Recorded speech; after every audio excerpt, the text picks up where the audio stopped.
السلام علیکم ورحمۃ اللہ وبرکاتہ نحمده ونصلی علی رسولہ الکریم اما بعد سر جو اٹھ جاتے ہیں جھکتے نہیں للکار سے سر جو اٹھ جاتے ہیں جھکتے نہیں للکار سے ہاتھ جن میں ہو جنوں کٹتے نہیں تلوار سے ہم تو گھر سے نکلے ہی تھے باندھ کر سر پر کفن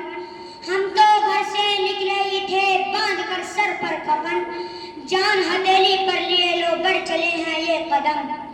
دل میں طوفانوں کی ڈولی اور نسوں میں انقلاب دل میں طوفانوں کی ڈولی اور نسوں میں انقلاب ہوش دشمنوں کے اڑائیں گے ہمیں نہ روکو آج خون اپنا دیں گے اگر وطن مشکل میں ہے خون اپنا دیں گے اگر وطن مشکل میں ہے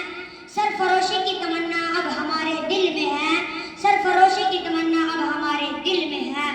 جناب صدر اور محترم سامعین مجھے آج کے اس معزز ایوان میں جس موضوع پر اپنے خیالات پیش کرنے کا شرف حاصل ہوا ہے وہ ہے یوم آزادی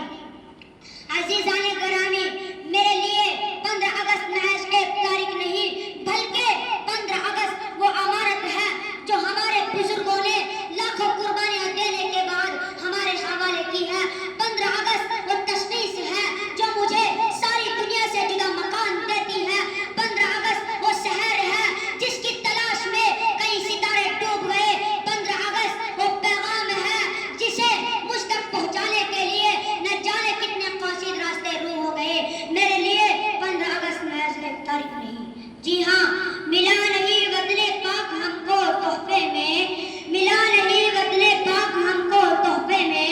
جو لاکھوں دیپ بجھے ہیں تو یہ چراغ جلا ہے جو لاکھوں دیپ بجھے ہیں تو یہ چراغ جلا ہے سامعین 15 اگست کا یہ دن سال کے 365 دنوں کا سردار ہے یہ دن ہے تو ہماری عیدیں ہیں یہ دن ہے تو میری خوشیاں ہیں یہ دن ہے تو سب بہاریں ہیں یہ دن ہے تو سب نظارے ہیں میری زندگی میری بندگی میری دلکشی میری تازگی میری روشنی میری شاعری میری موسیقی میری مذہبی سب کچھ ہے جی ہاں اگر یہ دن میری پیشانی پر لکھا ہے تو میری تقدیر ہے بخت سے کوئی شکایت ہے نہ افلاک سے ہے بخت سے کوئی شکایت ہے نہ افلاک سے ہے یہی کیا کم ہے کہ نسبت مجھے اس خاک سے ہے صدر ذی وقار یہ ہندوستان محض ایک وطن نہیں یہ مہاتما گاندھی کے خواب کی تعبیر ہے یہ اقبال کے سارے نغموں کی تصویر ہے یہ کاتب تقدیر کی ایک نمونے والی تحریر ہے میری سانس میری آس میرا احساس ہندوستان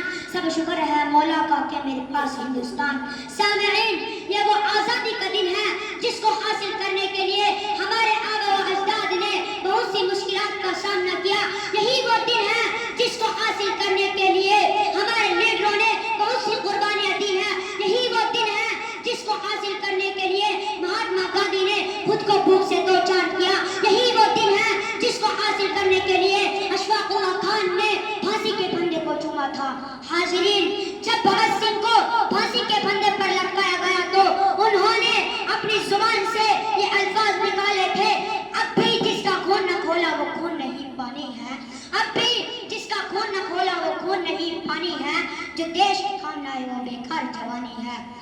ہندوستان کی تاریخ چلا چلا کر کہہ رہی ہے کہ یہ وطن ہمیں یوں ہی خیرات میں نہیں ملا بلکہ اس کی بنیادوں میں ہمارے اسلاف کا لہو ہے یہاں تک کہ اس کی بنیادوں میں ہمارے بزرگوں کی جانوں کا نذرانہ ہے اگر ہم بات کریں بہادر شاہ ظفر کی 1857 کی جنگ میں بہادر شاہ ظفر کو رنگون کی کالی کوٹھڑی کے پیچھے دھکیل دیا گیا تھا اور انگریزوں نے کہا تھا دمدمے میں دم نہیں اب خیر مانگو جان کی دمدمے میں دم نہیں اب خیر مانگو جان کی اے ظفر ٹھنڈی ہوئی شمشیر ہندوستان کی میرے عزیزوں یہ وطن یوں ہی آزاد نہیں ہوا بلکہ کئی ماؤں نے اپنے لخت جگر کھوئے ہیں کئی بہنوں نے اپنے بھائیوں کی قربانیاں دی ہیں کئی شہیدوں نے اپنے لہو کو نچھاور کیا ہے کئی عورتوں نے اپنے سہاگ اجاڑے ہیں خون دل دے کر نکھاریں گے روکھے برگ گلاب خون دل دے کر نکھاریں گے روکھے برگ گلاب ہمیں گلشن کے تحفظ کی قسم کھائی ہے صدر محفل